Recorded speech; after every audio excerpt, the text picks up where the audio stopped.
So now I have to do it by myself. She had to do it today by herself.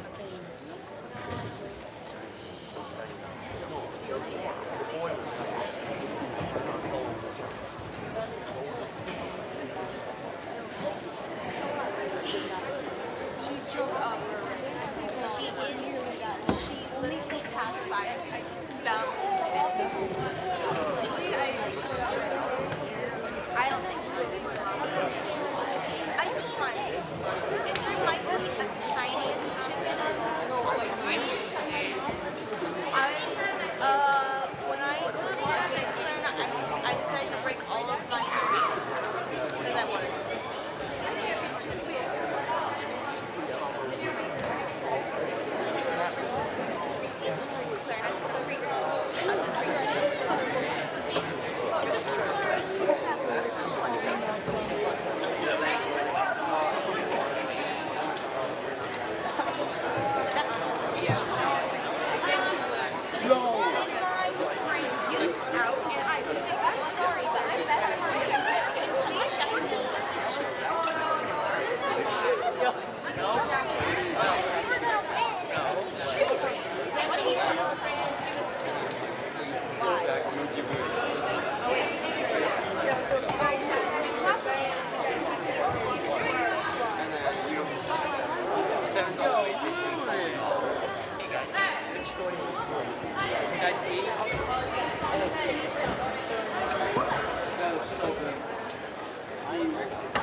You were calling in.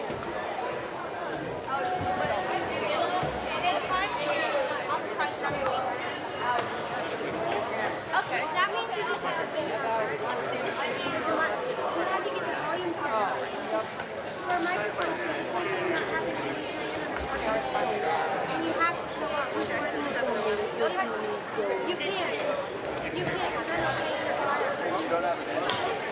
If you skip through all the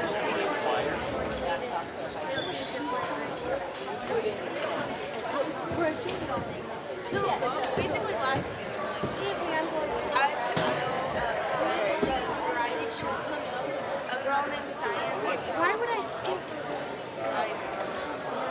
But we did it. It was really loud. And the microphones were set up really loud. So us just seeing the rolling was really loud. Everybody was like, "Hey, how's my fault? I like it."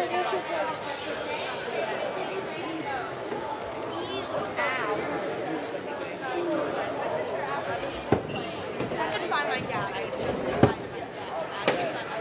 Your parents showed up? Why did that?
like it. If you don't move it,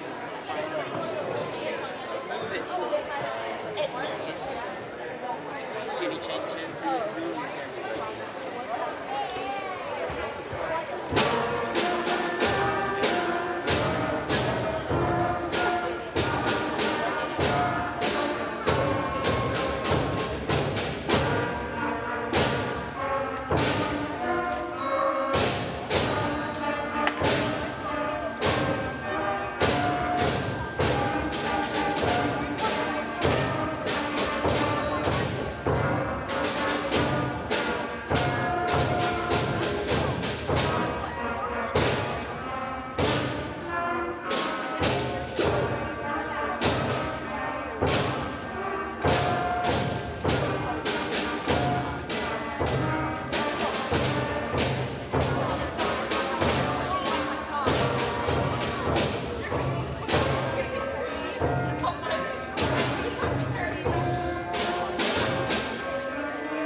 Good evening. Come on, some of you talked through most of that performance. You can talk now. Good evening. Thank you. For those who can hear that, that was Eagle Summit March. That's something that we started the concert with, I don't know, for the last 10 years or so. It shows that the fifth graders have gotten to a certain point in their books that they have advanced to the end of the year content for fifth grade. So that's one that some of you have probably heard a few times before. The next one, I think we've only done maybe once or twice in the last 20 years, and it involves our percussion section, and they've got some things back there that require a little bit more patience than normal, which for fifth grade, not something we really expect, but they're demonstrating solo play, first of all, and also making sure that the people counting rests, which is like the worst thing that you can do to a band student under the age of 15, or actually any age, is to give them rests, because they maybe like, you know, don't pay attention.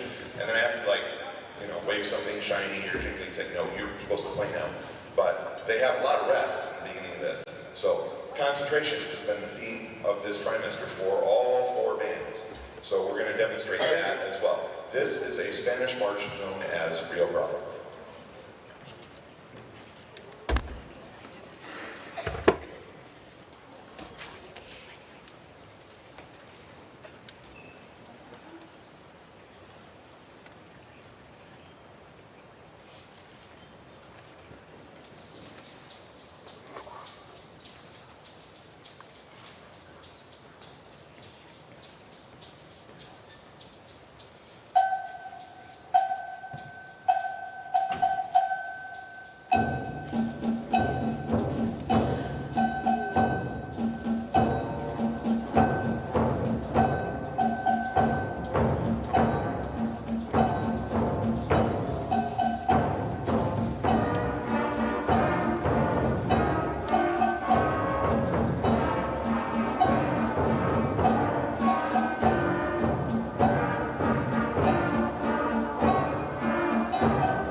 The best thing about this group behind me is their consistency.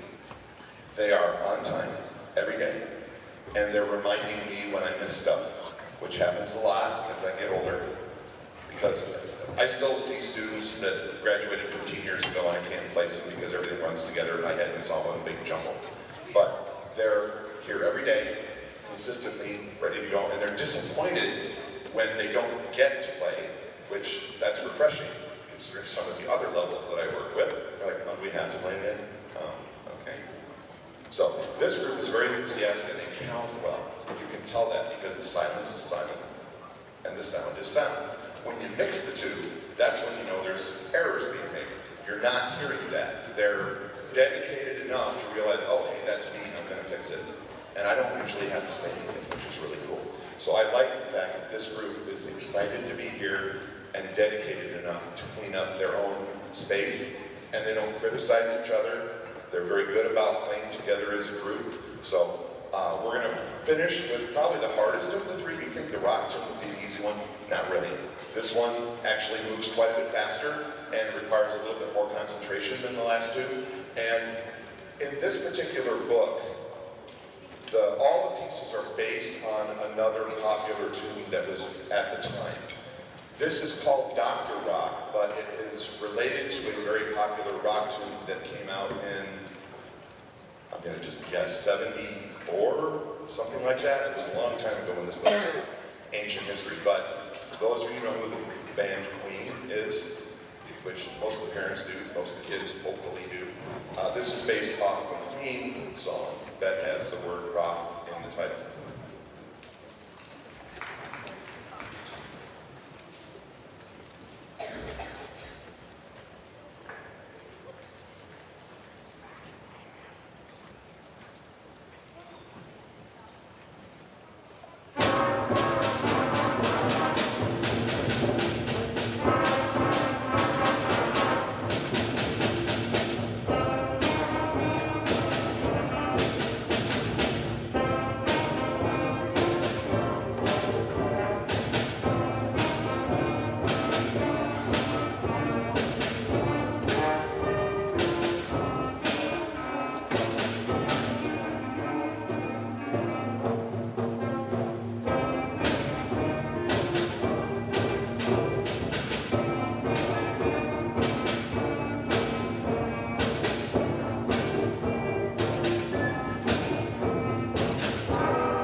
Please forgive our haste in this concert. This concert was originally, I believe, scheduled for tomorrow. Then it was scheduled for yesterday. And now it's for today. And there's another event down there in about minutes. So we have to fit in this narrow little window. So the good news is that I don't get to talk a lot.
Okay, campers, you're going to need to use your imagination on this one. Our percussionist, Terry, is not here. He is homesick, and homesick, not homesick. He has been doing a great job playing percussion on this piece. So you're going to have to imagine, the percussion is actually quite a substantial part of this first piece that we play.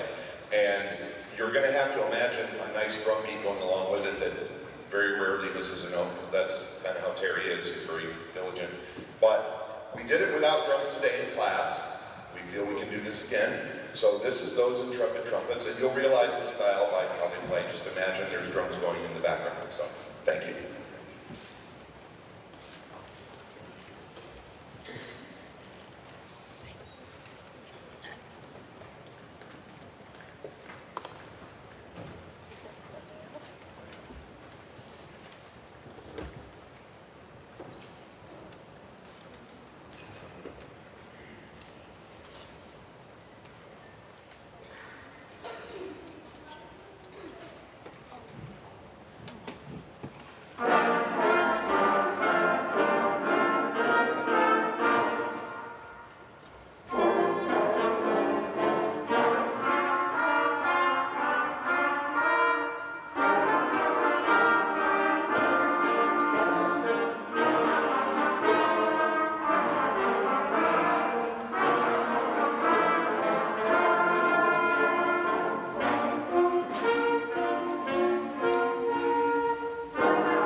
Every band gets a stretch piece. You know that if you were in the program, you know that if you've attended the program any time in the past, and it's not usually a fast one. Fast music actually is easier to learn than slow music. And when we go to things like festivals where we're being evaluated, all the points are in the slow tune. Why? Because the mistakes last longer. That's the short version of it. The long version of, there's a whole bunch of expression that is tied into the length of time that you have to hear slow music, but realistically, you make a mistake, it's out there for 8, 16, 24 beats, whatever it is. That's tough to do. It takes a lot more breath support to play slow music. It takes a lot more intonation, ear ability, training, listening to each other, play slow music, because the chords last so much longer. So we're stretching on this piece. This is a piece that I've given to 7th and 8th grade that 6th grade is going to play, and without the percussion part too. So we're challenging them all over the place tonight. So At Twilight is a gorgeous piece, and there's some really intricate harmonies in it that you will hear because it's slow. So we're going to play for you at Twilight. And if the concert originally would have been at 7, it would be Twilight right now. So I tried even planning, that didn't work too well. Here we go.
This is one of the favorite ones for 6th grade.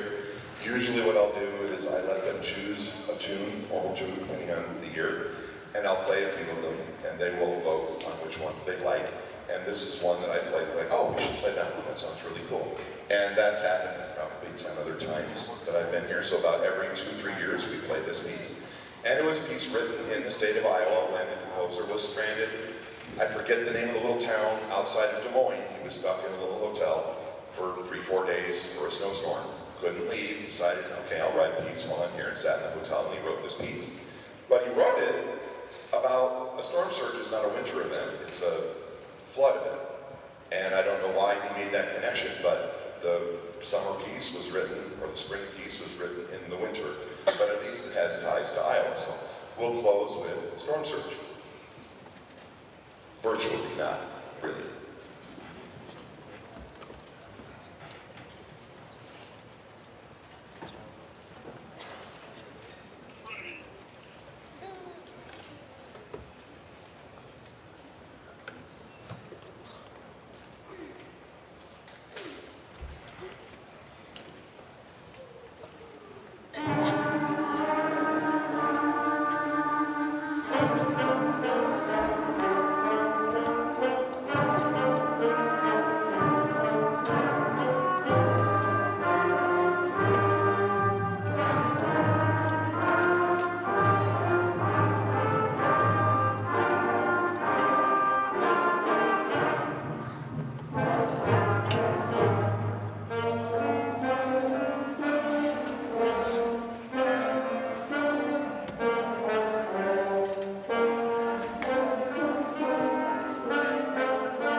I spend most of the year saying, listen, listen, listen, listen, listen, listen, listen.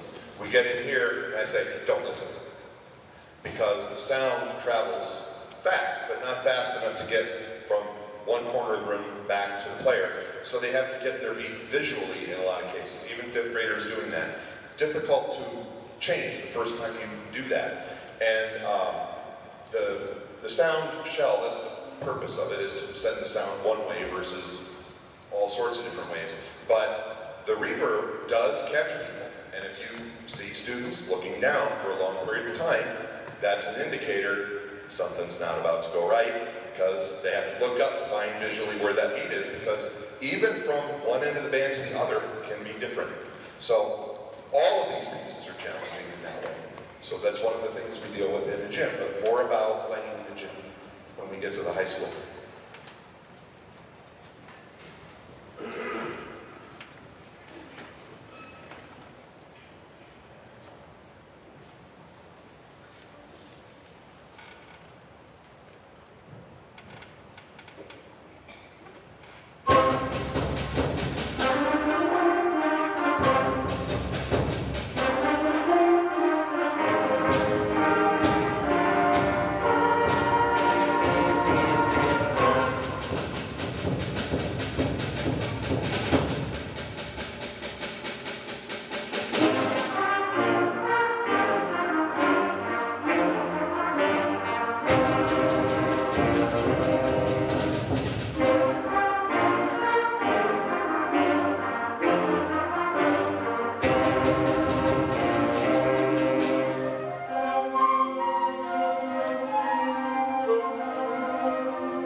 little bit of trivia.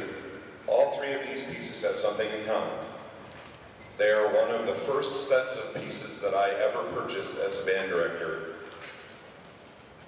And yes, they had printed music back then. Yeah. And the fonts are even the same. It's strange how music has evolved now, where the editing is just assumed. Where back then, in the Stone Age, sometimes you get pieces that have errors in it. You would realize that note doesn't sound right, and the editor didn't catch it, and they're not going to reprint it because they had to put the blocks on the page to be able to print everything.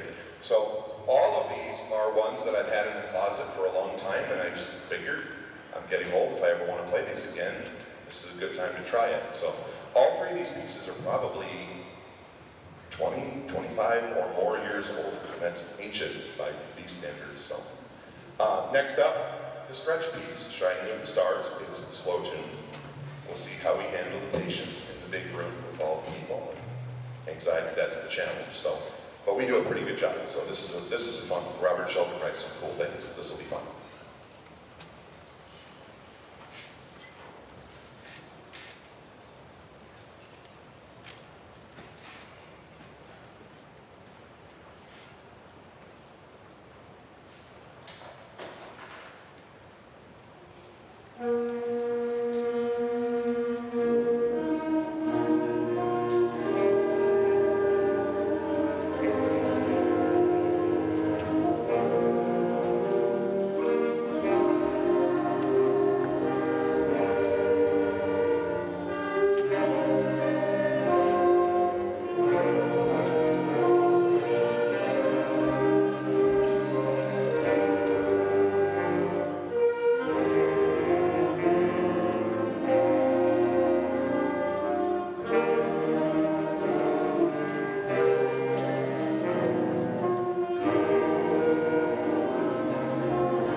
Pevensey Castle is a real place, but the story that is in the music is fake.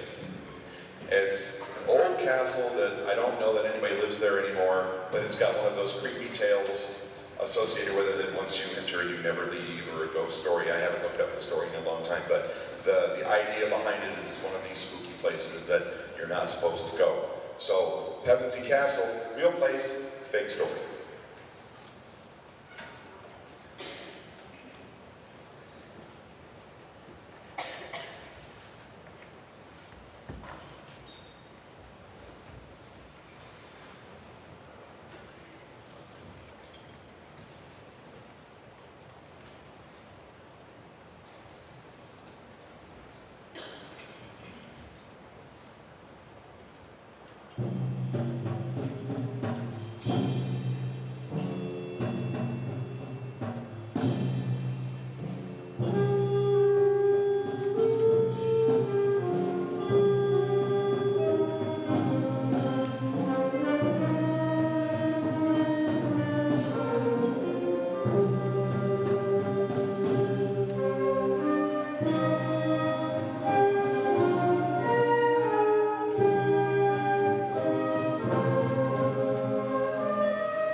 gym thing.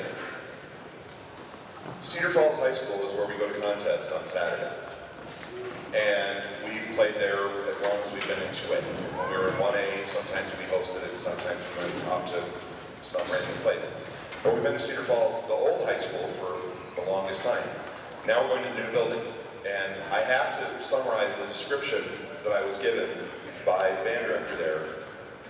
And he says, choirs will be in our state-of-the-art, brand new, beautiful auditorium. The orchestras will be in the expandable band room that has a removable wall, and the acoustics are fantastic, and it's this really nice space. The bands will be in the gym. Now there's reasons for that, because bands can get rather large, especially at the 4A level, and there's not many rooms that can hold a giant 250-piece band. But that includes us as well. So people say, well, why do you play in the gym? Because we're going to be evaluated in the gym in about 72 hours. And that is a disadvantage if we go play in a space that doesn't resemble something like a gym. So we have to get used to the sound, because bouncing sound off the walls is kind of how it is. And they've already warned us, the new gym is very live. Tell your snare player to play soft. Tell, all the drummers are going to have to bring it down a notch. People listening across the band, make sure you're watching, because it tends to bounce around quite a bit. So I'm sure it's great for a gym. This is a fantastic gym. This is the best gym that we've played in, because it was treated when we built it, but it's still a gym. So that's one of the reasons we do that, is because we were going to go compete. And competing is kind of like figure skating. They might be able to land a quintuple jump or whatever, but they don't always try it in the most important competition, because the one who wins is not the one who necessarily lands the best jump. The one who wins is the one who doesn't fall over. So I liken playing contest to playing for robots, because when we play a concert, we play to be good. At contest, we play to not be bad, if that makes any difference. We're trying to minimize and contain the sound of this tiny little thing that is so tightly controlled that they can't hear any mistakes, which is totally against what music should be, but that's how they do it. They're totaling points. And I'll get to the number of variables here in a minute, but it's a very different experience. And putting trophies for band really doesn't make a lot of sense, because they're not competing against each other. They're not competing against die cuts and whatever. They're competing against themselves, and the standard is always the same. Well, here's perfect, here's you. Here's perfect, here's you. And then they give you a rating, which who knows what could go into that judge's mind on that particular day. Incidentally, 2 of the judges of the 3 that are coming up this Saturday, I know. One of them is who I consider to be the best band director I've ever met. And he's a fantastic guy, and he built a phenomenal program in Hampton over several decades. And he's been retired probably for now 15 years and still does this. This is how much he loves it. The other one is that I know is the former director of the IHSMA that I have been complaining about judging for the last 3 years. So we're going to open with, well, we'll warm up a little bit, and then we're going to play a very different variety of music, and you'll know what I mean when you hear it.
played that 3 times. Well, 4 if you count, just right now. So that was one I heard. It was going to be a middle school thing, and I needed something that was easy because I've been beating them over the head with these contest pieces, the last 2, just incessantly for about the last month. Wanted something fun to do, this kind of fit the bill. So that was our squirrel experience. Now we're going to play our contest music.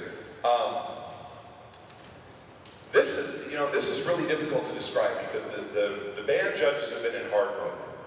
And when we talk about awards in a little bit, we'll talk about that. But computing the number of variables, those of you who are good at math, I had the kids count up their notes in their pieces. And I took an average of a few of the numbers of the notes that they have total. They play a contest in Cedar Falls.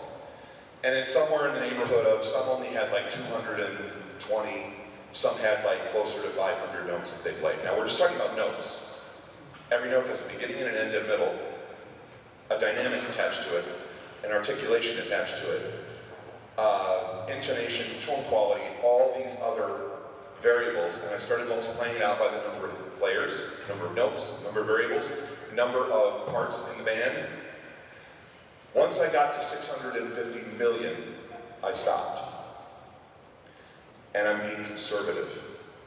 If you think about all the possible things that could theoretically go wrong in a band piece, you have to multiply the notes plus every little piece that could go wrong about that note, all the dynamics, all the articulations, all the things put together, and it's many, many digits. Now, the number of errors that they can get, now the judges choose an error based on something egregious enough to take a point off, that they can lose points for and still get the top rating on Saturday is 4. So if they play in Division I, theoretically, they're playing 0.99999, 9 decimal places per second. So what kind of grade do you give that kid? So when I say grades largely become meaningless, it's because the Division III bands are playing at 98, 99% accurate. So we're talking about tiny, tiny little details as far as the band world goes. So we don't even apply math. We just say, okay, they sound good enough to qualify in this category, this category, this category. And like I said, here's perfect, here's you. It's not school to school, it's school versus themselves. So the first piece, which is the slow tune, is where all the points are. It's a piece about a guy sends his family across to England on a boat 100 years ago. Telegrams back then took days, letters took weeks. He gets a letter back weeks later. Boat sank. I was rescued by myself, said his wife, who had been sent with their 3 children. What do I do? He immediately gets on the next boat. Weeks. This is all going over weeks, so imagine how long that would take. People who are old enough to be without phones know what that's like. The captain stops the boat that he's on, and he says, just so you know, we're over the place where your wife's boat went down. I'm going to stay here for a few hours if you want to spend some time. So he went up on deck and we spent some time on deck. And then he went down to his cabin and he wrote the hymn song, or the hymn that this piece is based on. It is well with my soul. And that's the hymn we're going to play for you now. And it's it's an old piece, one of my favorite pieces, and I'm running out of chances to play it, so we're playing it this year in our test.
Okay, we're going to get to awards after this last piece, and I'll try and keep it brief enough that everybody can go get dessert and still do the award ceremony down there.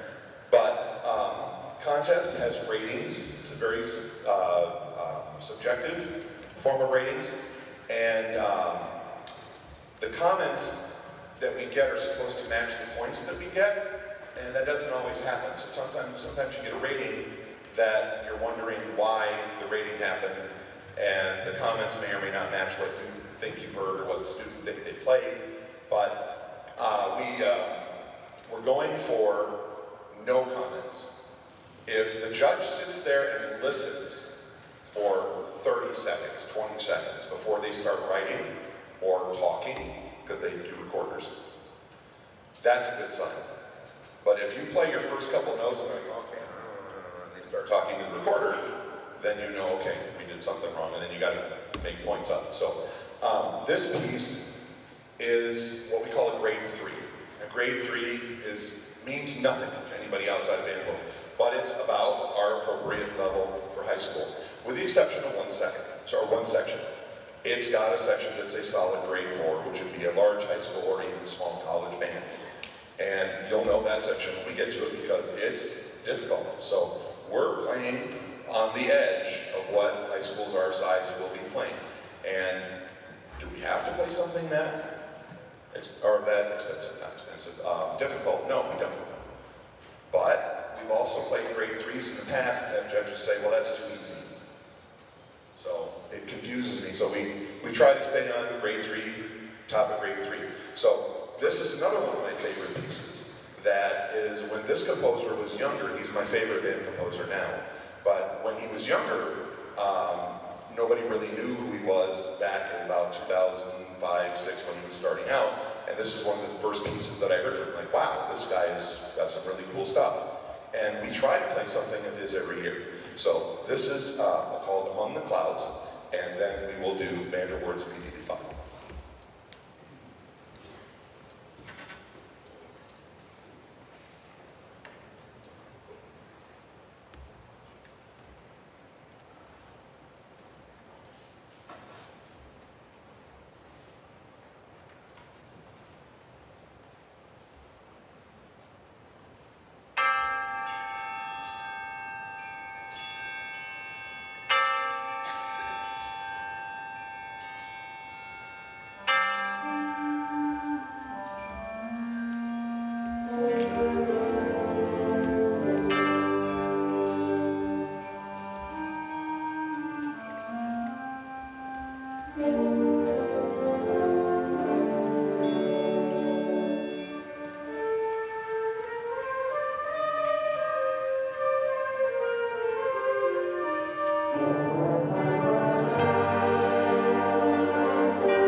I have no more than 10 minutes. So when we are done, we need to get everything back into the band room. So those of you that are not going down there, please make sure you get all the stuff down there. If you have to be down there, obviously seniors and everybody getting awards tonight, make sure you are definitely there. We will be there just a little bit late, but we will get there, okay? I have some awards we have to get through. I'm not going to hand them out. I will announce them. I will hand them out at a later time. I suppose in order, let's see, we have an academic achievement award every year. And what we do is we take the composite grades of everybody in the band and we average them, and they have tiers for, kind of like NHS does, plateaus of qualification. And I think the highest tier is 3.25 or above. We have never been lower than that. I think in the time that I've been here, 3.3 is the lowest we've ever been. This year, we're close to 3.7 at 3.67. So congratulations on that.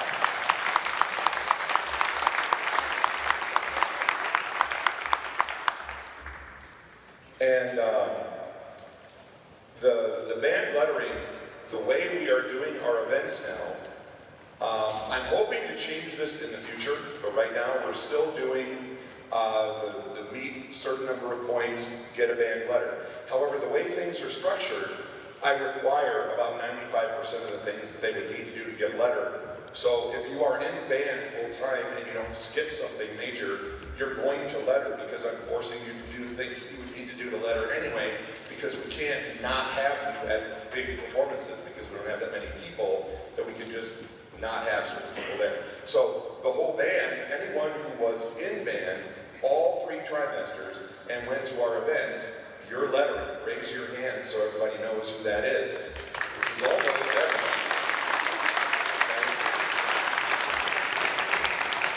I mean, even if they can't be in band for a trimester because they have a class conflict, they can still meet with me, come to a couple of rehearsals, still get credit for playing in the band at that concert. So we never deny them the opportunity. They still get to do the thing and get to earn the reward. Whether or not they can actually schedule classes, that's really not their fault, that's our fault. We need to accommodate that. So the whole band lettering is a big thing. So we'll talk about the new award next year. But next up, in order, we went to AP on April 5th for Solo Ensemble Festival. And we had 7 entries. And we had 2 3s, 4 2s, and a 1. Am I right? I want to make sure I don't miss anybody. Okay. In backwards order, Daniel Hummel, Rose Jefferson, Division 3's Wave, so everybody knows who you are. Okay. Thank you. And not in any particular order, the Division 2's, Abby Butler, Taylor Longstein, Brandon Mills, Kelly Long. Wave.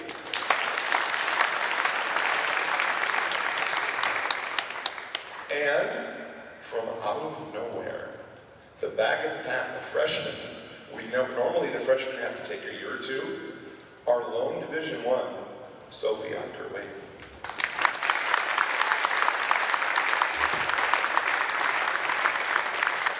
I mean, in solo ensemble, it's a real roll of the dice when you go in and you get a judge that is, which several of our students went into a judge, and they played better than they played last year and got Division 1s only to come home with 2s. And that, you can see that as a complaint, kinda.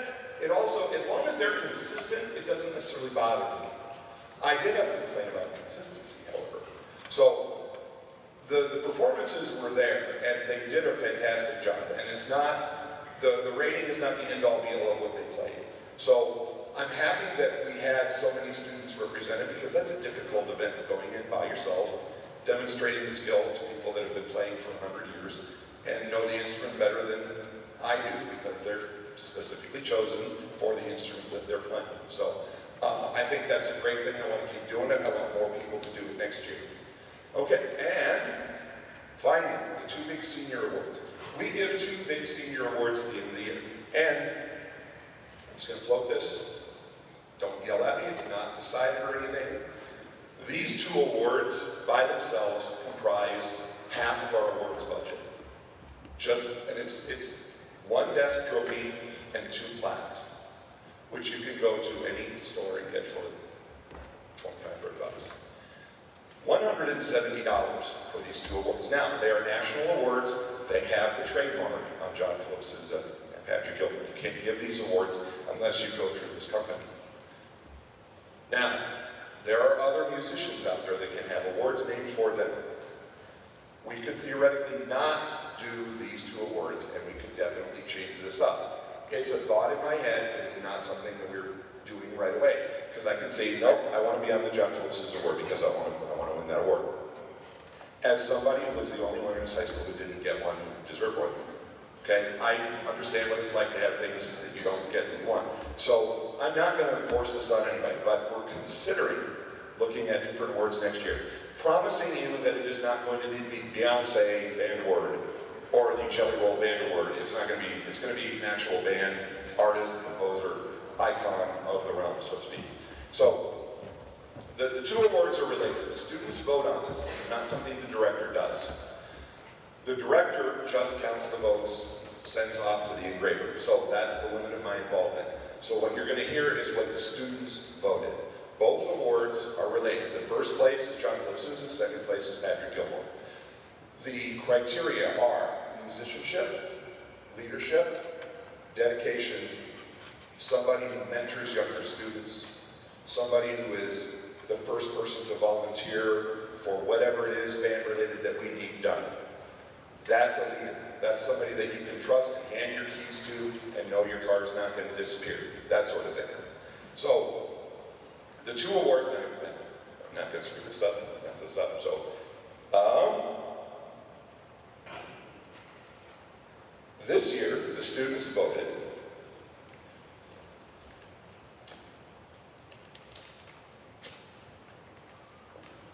I'd have dramatic music, but we did all the other music. It's your turn.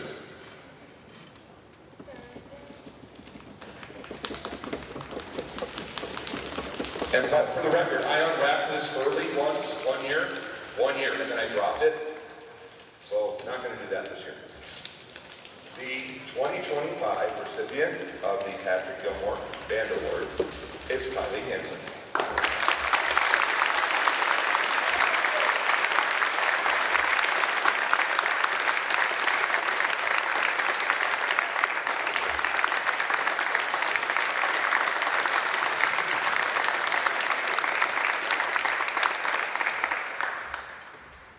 I regret that we have 2 awards. There were votes, I mean, because the Google form gives you the pie chart. There were 7 names on that award voting list. So we have the 2 awards, and yes, the people that got them got the majority, but there were 7 people that were voted for. And I mean, not just them voting for themselves, other people voting multiple votes. So this senior class, it's been a long time since we've had that type of dedication and leaders in a senior class. So regardless, and I don't want to say regardless, because the winner obviously is the winner and you'll know, but every single one is a loss when they leave. When they walk out the door, we are less for them not being here. That said,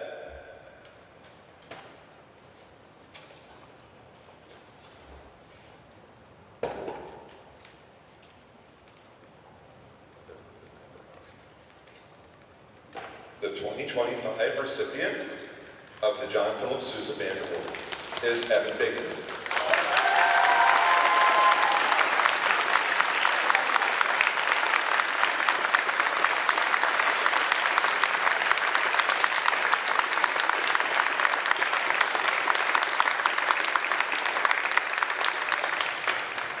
I have to say, as I do less for various reasons, one being old, one being lazy, one being sick, and they step up. And there's a lot of things that I don't have to do because they run the program.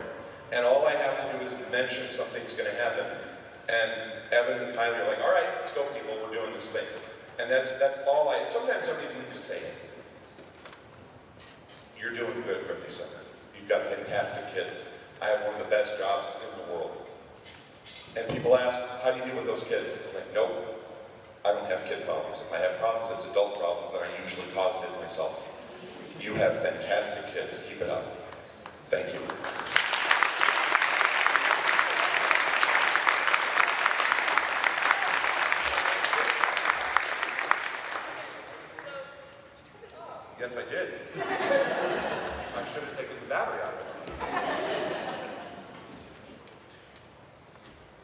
Yeah, okay.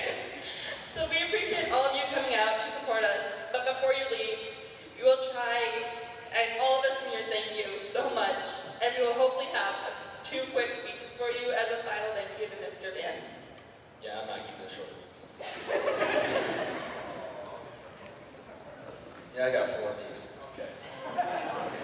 So I'll start off saying thank you, Mr. Van, for everything you've done for us. It's hard to choose, so like where to start this long list of things that you've done for us. Let's start with 5th grade. You took time every single one of us to teach us our instruments in every single section. Closer to the mic, is that better? Okay. Shorter? No. But yeah, thank you. You taught us our instruments. You taught us to be the players that we are today. Thank you. All right. Oh gosh. Thank you for putting up with Andrew and my antics and turning us from slackers to your own personal workforce around the band room, making us fix and build the sound shelves there. Thank you for teaching me American Idiot on saxophone and for putting it up with it almost every single day. And I also taught Kel that, so you're gonna hear that for a long time. Thank you for checking in on me during drumline. Where I wasn't doing great, nobody noticed, but you did. Oh God, I'm gonna cry here. You asked me out on the track, are you okay? I lied, and I said yes. You saw through my lies and told me to play the national anthem, and that you check in with me after we played. I cried on the track, my sunglasses covered it, but I knew that you know that I was crying. Because after in the band room you asked again. I lied again, left, and cried in the hallway. I wasn't crying because of how I felt, I was crying because you cared. You cared about how I was feeling, and you knew that something was wrong. Thank you for that. I mean, I can't contain all my words, just the four little note cards. But thank you for teaching us marching, pep, and jazz band, and all of our regular music on top of that. Even when your health was questionable, you showed up for us. You advocate for the band and the band program as a whole. Thank you. Thank you for caring about us.